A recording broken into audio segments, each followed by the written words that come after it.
Assalamualaikum warahmatullahi wabarakatuh. Perkenalkan, nama saya Amelia Nuraini. Saya mahasiswa semester 6 Prodi PGSD dari IKIP Siliwangi dengan NIM 210600237. Di sini saya akan mereview materi perkuliahan, mata kuliah, sumber dan media pembelajaran berbasis IT dari pertemuan 2 sampai pertemuan ke-7. Dan saya juga akan menyimpulkan hasil review materi saya dan menyimpulkan hasil wawancara kepada guru kelas atas dan kelas bawah yang ada di sekolah dasar. Selamat menyaksikan. Pertama, ada teknologi informasi di dalam pembelajaran. Teknologi adalah alat ampuh yang telah mengubah cara guru mengajar dan cara siswa belajar. Teknologi dapat mempermudah pekerjaan seseorang, dan teknologi akan semakin berkembang sesuai dengan perkembangan zaman dan juga dengan tujuan praktisnya. Informasi adalah sekumpulan data atau fakta yang dapat disampaikan kepada seseorang, dan teknologi informasi adalah alat maupun sistem yang membantu guru mengefektifkan atau menyampaikan materi pembelajaran dengan baik. Konsep dasar teknologi informasi. Teknologi informasi adalah seperangkat alat yang dapat membantu manusia bekerja dengan informasi dan juga melakukan tugas-tugas yang berhubungan dengan pemrosesan informasi. Kedudukan teknologi informasi di dalam pembelajaran. Teknologi dapat membantu keberhasilan pembelajaran yang diberikan oleh guru. Tantangannya ada di guru itu sendiri, guru mau mengupgrade diri atau tidak karena sarana dan prasarana tidak begitu menghambat. Teknologi informasi dapat mengurangi kesenjangan penggunaan teknologi itu sendiri, dapat mempermudah guru menyampaikan konsep abstrak secara virtual kepada siswa sekolah dasar.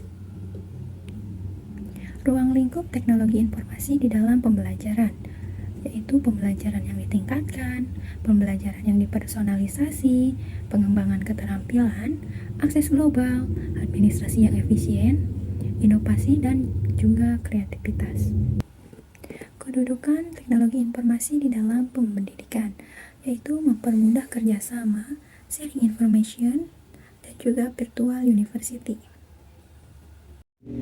Pada pertemuan ketiga ada teknologi informasi sebagai inovasi pembelajaran di SD.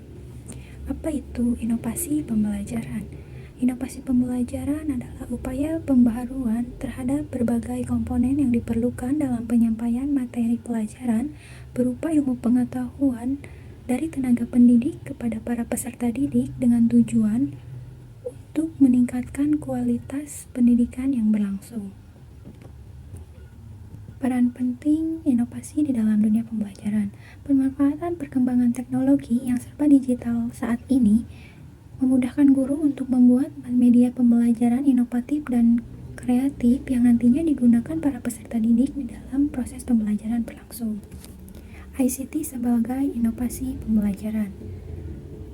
ICT terdiri dari konsep teknologi informasi dan teknologi komunikasi. Teknologi komunikasi berkaitan dengan bagaimana mentransfer informasi kepada sasaran melalui berbagai perangkat atau media komunikasi. Manfaat teknologi informasi di dalam pembelajaran sekolah dasar. TIK dapat digunakan untuk membantu pekerjaan administratif, dapat membantu mengemas bahan ajar atau multimedia kebutuhan tingkat menengah, dapat digunakan untuk membantu proses manajemen pendidikan pembelajaran, dan yang terakhir dapat digunakan untuk dukungan teknis dan meningkatkan pengetahuan agar dapat mewujudkan self-learning creation. Teknologi informasi sebagai inovasi pembelajaran di sekolah dasar. Penggunaan TIK dalam dunia pendidikan menyebabkan perubahan mendasar dalam hal cara mengajar guru, belajar peserta didik, dan manajemen sekolah dari yang ada sebelumnya. Peran TIK dianggap sangat penting di dalam dunia pendidikan. Kelebihan teknologi informasi dalam pembelajaran yaitu konektivitas untuk pembelajaran akan lebih mudah saling terhubung dan berkesinambungan dengan setiap informasi yang sudah ada. Kekurangan teknologi informasi di dalam pembelajaran. Yang pertama, membuat siswa menjadi semakin malas karena ada kecanggihan teknologi yang sudah ada sehingga membuat siswa ketergantungan terhadap teknologi. Dan rawannya kejahatan teknologi yang semakin berkembang di kalangan pelajar. Pada pertemuan keempat ada konsep dasar multimedia. Apa itu multimedia? Multimedia berasal dari kata multi dan media. Multi yang berarti banyak dan media yang berarti tempat. Sarana atau alat yang digunakan untuk menyimpan informasi. Jadi, multimedia dapat diartikan sebagai penggunaan beberapa media yang berbeda untuk menggabungkan dan menyampaikan informasi di dalam bentuk teks, audio, animasi, dan juga video. Hakikat multimedia yaitu ada integritasi media, interaktivitas, presentasi dinamis, kemampuan untuk menyampaikan informasi yang kaya, fleksibilitas dan scalability, dan juga ketergantungan pada teknologi. Kemudian ada jenis-jenis multimedia. Yang pertama multimedia interaktif, yang kedua multimedia hiperaktif, yang ketiga ada multimedia linear, dan keempat multimedia presentasi, dan juga yang terakhir ada multimedia entertainment.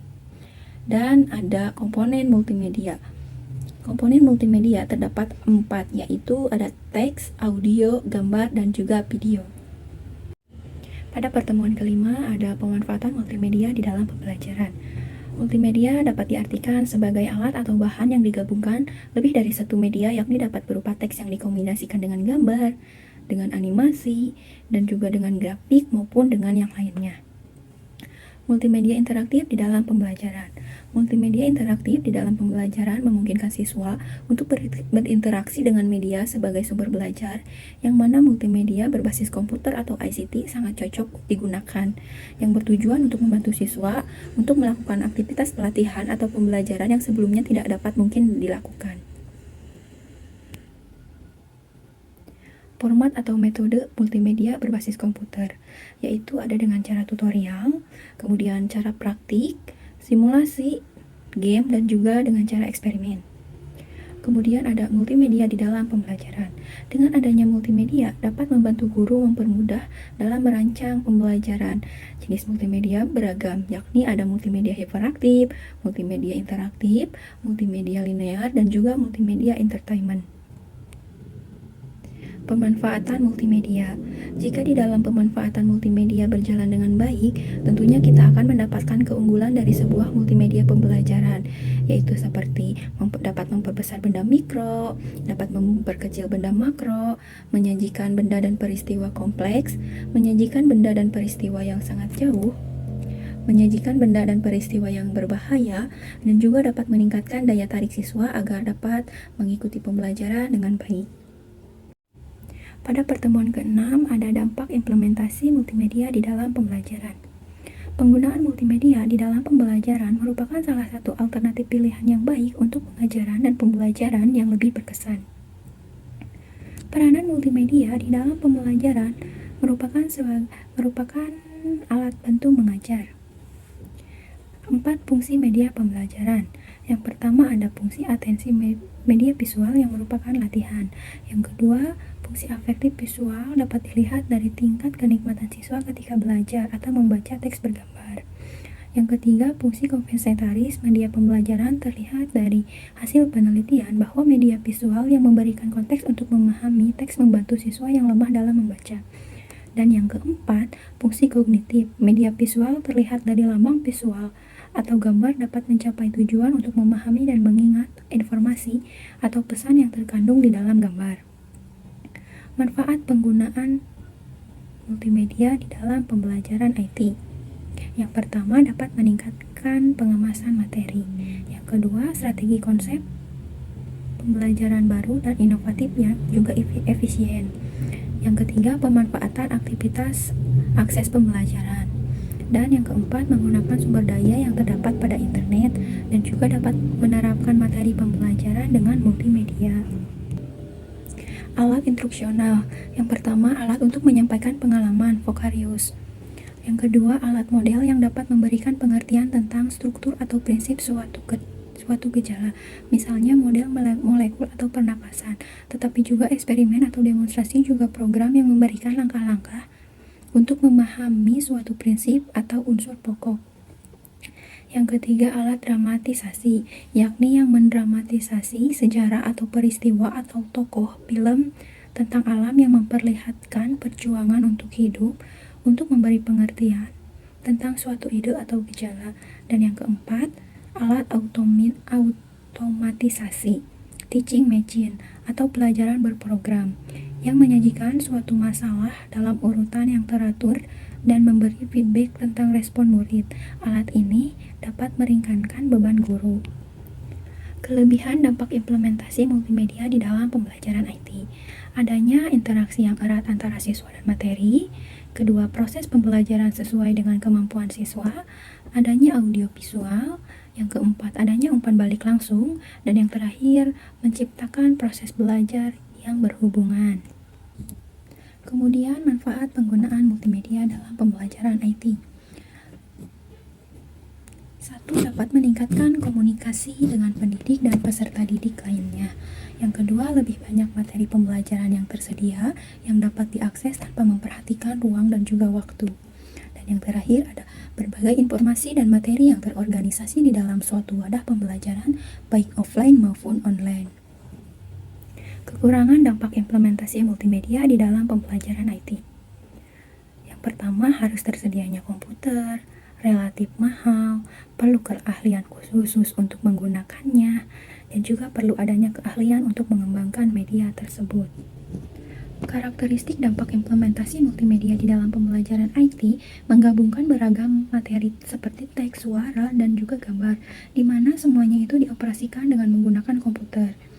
Pembelajaran dengan menggunakan media komputer sangat memberikan manfaat yang besar bagi siswa, karena dapat mendorong rasa ingin tahu siswa, mendorong siswa untuk melakukan perubahan yang sudah ada, serta dapat memacu siswa untuk mencoba hal-hal baru. Oleh karena itu, dalam penggunaan media komputer, ketika pembelajaran harus memperhatikan prinsip-prinsip visual, yaitu mudah. Pada pertemuan ke-7 ada pengembangan media pembelajaran berbasis ICT. Apa itu ICT? ICT adalah segala bentuk teknologi yang diterapkan untuk memproses dan mengirimkan informasi di dalam bentuk elektronik. Perangkat yang diperlukan untuk mengembangkan media pembelajaran berbasis ICT meliputi perangkat keras hardware dan perangkat keras berupa komputer, scanner, speaker, mikrofon, CD-ROM, DVD-ROM, flash disk, kartu memori, kamera digital, dan sebagainya. Keunggulan ICT di dalam pengembangan media pembelajaran, yaitu ada active learning, collaborative learning, creative learning, integrative learning, dan juga evaluative learning. Fungsi pembelajaran berbasis ICT. Yang pertama ada fungsi atensi, yaitu dapat menarik dan mengarahkan perhatian siswa untuk berkonsentrasi. Yang kedua ada fungsi afektif, dapat meningkatkan antusias siswa ketika belajar, teks bergambar. Dan yang ketiga ada fungsi kognitif, dapat meningkatkan pemahaman dan daya ingat siswa. Dan yang terakhir ada fungsi kompensatoris, yaitu dapat membantu siswa yang tidak suka membaca. Manfaat media pembelajaran berbasis ICT. Yang pertama, meletakkan dasar-dasar yang konkret di dalam berpikir. Yang kedua, memperbesar perhatian siswa terhadap pembelajaran. Dan yang ketiga, memberikan pengalaman nyata kepada siswa. Yang keempat, menumbuhkan pemikiran yang teratur dan kontinu. Dan yang kelima, membantu tumbuhnya pengertian yang dapat membantu perkembangan kemampuan berbahasa siswa. Dan yang terakhir, memberikan pengalaman yang tidak mudah diperoleh dengan cara lain. Faktor pendorong pembelajaran berbasis komputer. Yang pertama, tersedianya beragam pilihan perangkat komputer, software, dan hardware. Yang kedua, derasnya arus informasi dan model-model pembelajaran berbasis komputer dari luar negeri melalui akses informasi di internet. Yang ketiga, program pemerintah untuk merintis sekolah bertaraf internasional yang dengan syarat piranti komputer. Dan yang keempat, perkembangan teknologi yang pesat dan mulai merambah seluruh lapisan masyarakat. Yang kelima, adanya kesadaran dari diri dan motivasi dari pihak sekolah maupun guru dan siswa untuk maju dan mengembangkan diri. Dan yang terakhir, tingginya tuntutan peningkatan kualitas SDM sebagai dampak dari globalisasi. Faktor penghambat di dalam menghambat media pembelajaran berbasis komputer. Yang pertama, biaya pengadaan dan perawatan media berbasis komputer yang masih relatif tinggi. Yang kedua, diperlukan ahli atau teknisi yang berkompeten untuk mengenalkan bagaimana pemanfaatan media berbasis komputer itu. Yang ketiga, kualitas SDM khususnya pengajar di Indonesia masih rendah dan sebagian besar gaptek gagal atau gagap teknologi, khususnya media berbasis komputer yang berupa perangkat komputer seperti software dan hardware-nya dan juga internet. Dan yang keempat, ada banyaknya variasi pilihan media pembelajaran berbasis komputer sehingga sering menyebabkan kebingungan dalam menentukan media apa yang akan digunakan.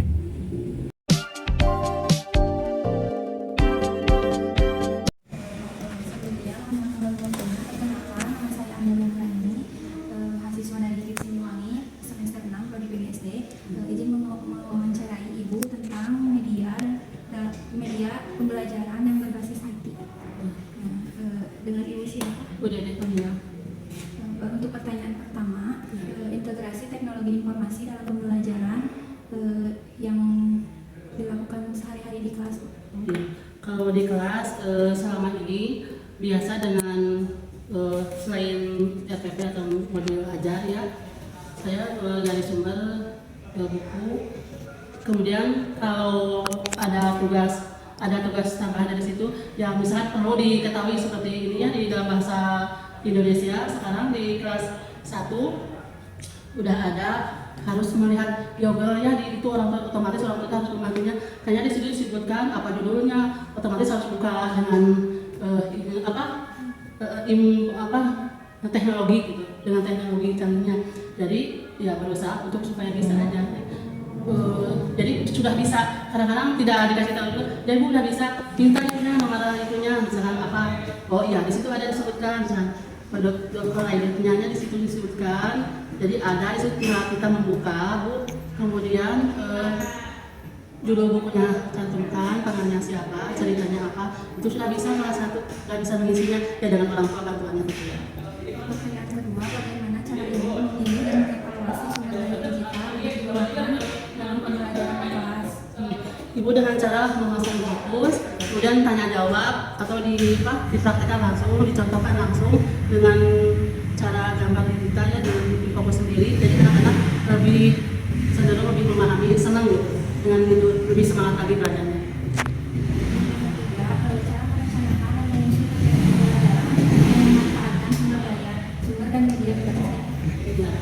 Ibu dengan menggunakan IT, misalkan dengan ada di sini contohnya dengan ada pepohonan di sini bisa digunakan atau untuk apa gunanya, apakah termasuk makhluk hidup atau bukan gitu. Dengan cara ini melihat gambar itu kegunaannya atau ya manfaatnya.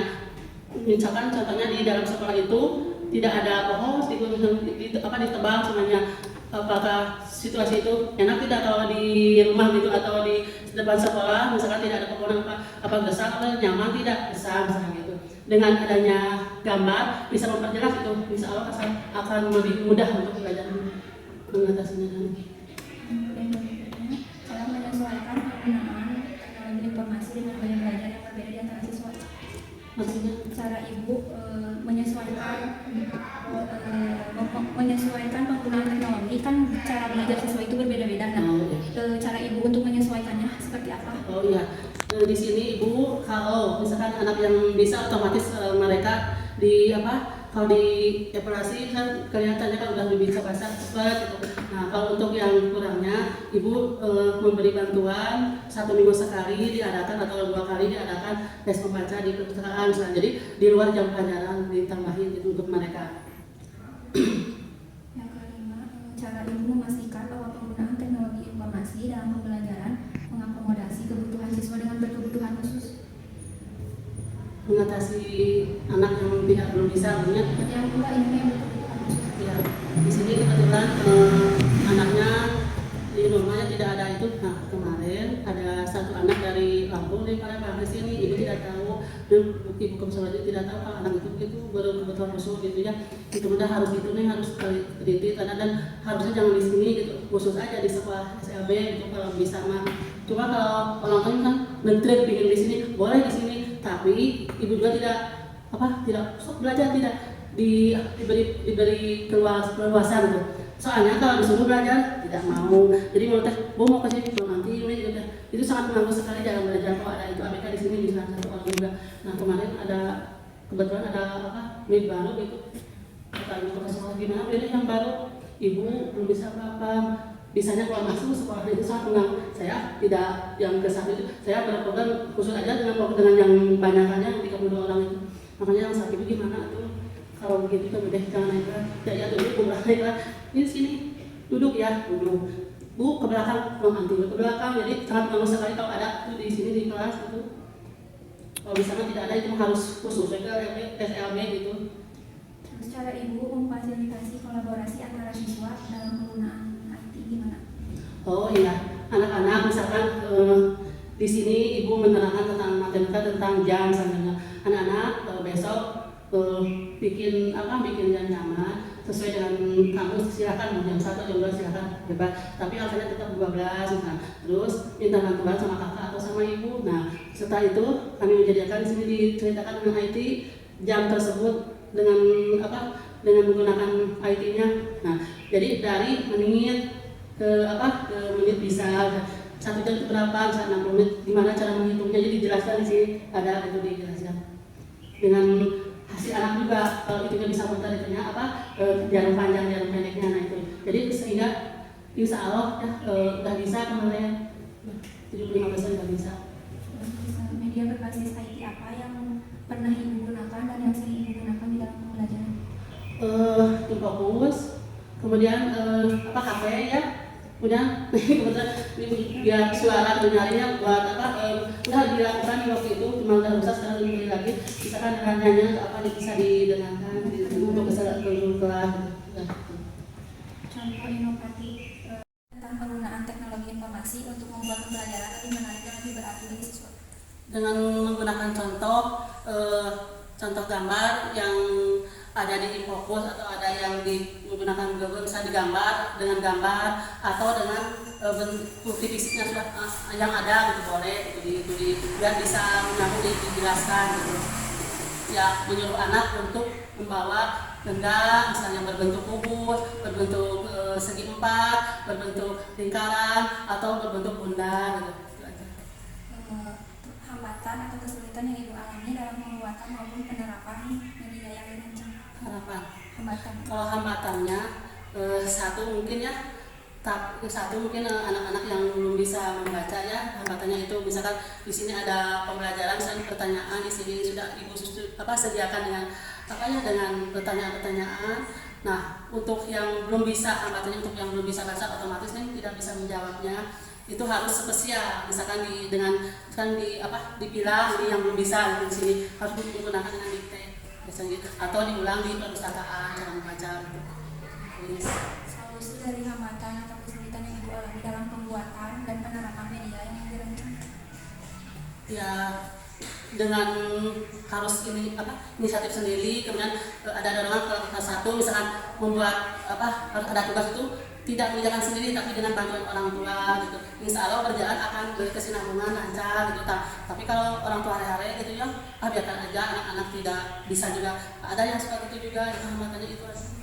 Kalau Ibu ya ini inisiatif supaya anak itu bisa gitu, terus diajarkan dengan cara pembelajaran khusus, misalkan ada les tambahan membaca, menulis juga begitunya gitu. Sebelum pertanyaan tadi, atas jawabannya.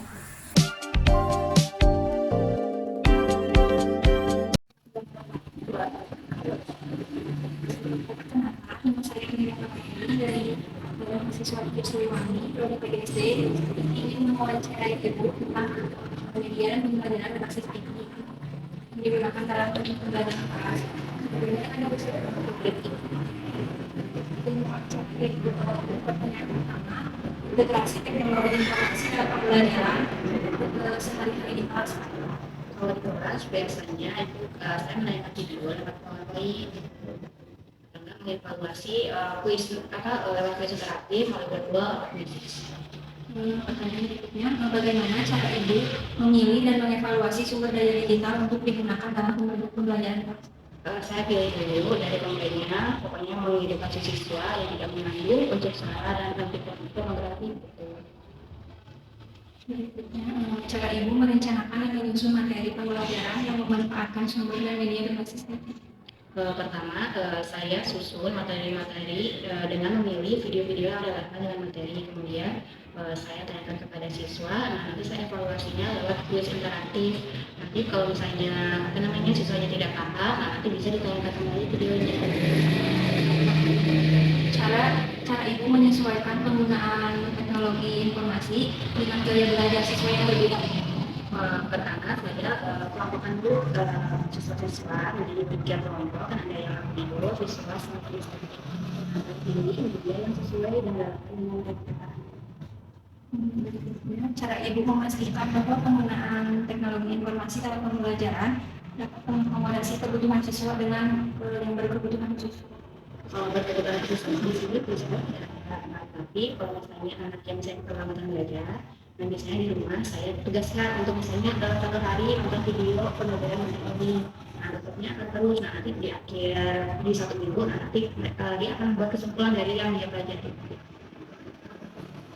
Cara Ibu memfasilitasi kolaborasi antara siswa dalam menggunakan teknologi informasi di dalam pembelajaran. Dalam pembelajaran biasanya kan ada tugas-tugas yang berkaitan dengan IT. Nah biasanya saya untuk misalnya kelompok siswa presentasi, nah biasanya saya namanya meminta siswa untuk bikin PowerPoint sederhana, bisa melalui Canva atau bisa pakai aplikasi yang ada di HP-nya.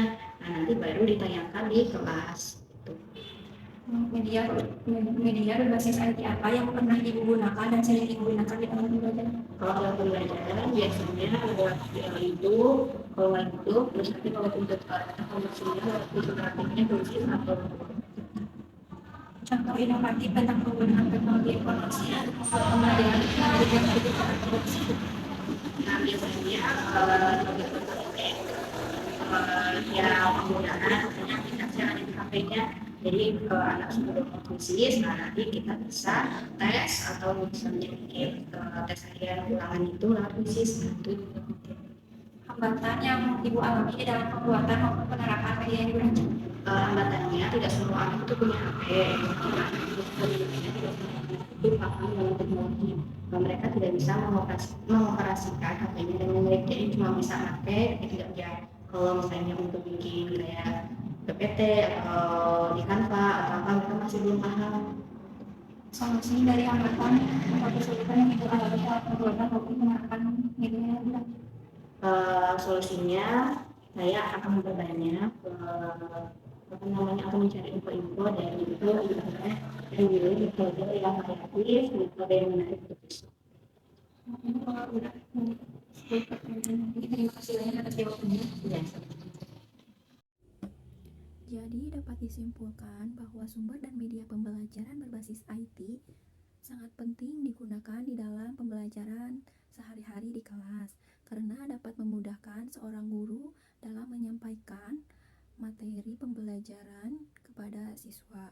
Dan juga untuk evaluasinya guru dapat menggunakan kuis interaktif seperti workbook, quizzes maupun kuis yang lainnya. Penggunaan media pembelajaran berbasis IT dapat disesuaikan dengan gaya belajar dan karakteristik siswa yang ada di kelas, sehingga pembelajaran yang akan berlangsung dengan aman dan nyaman, sehingga tidak mengganggu antara murid satu sama lain.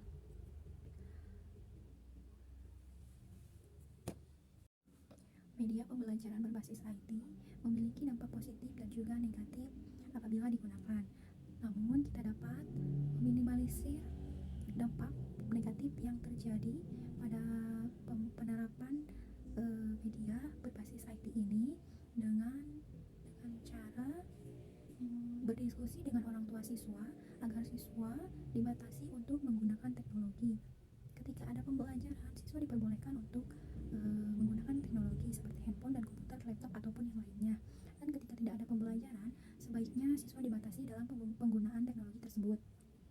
Kita juga sebagai seorang pendidik harus mengembangkan bakat minat kita dalam menggunakan dan mengembangkan media ICT agar pembelajaran lebih menarik, lebih bermakna dan lebih inovatif, sehingga siswa dapat tertarik dan mengikuti pembelajaran dengan baik.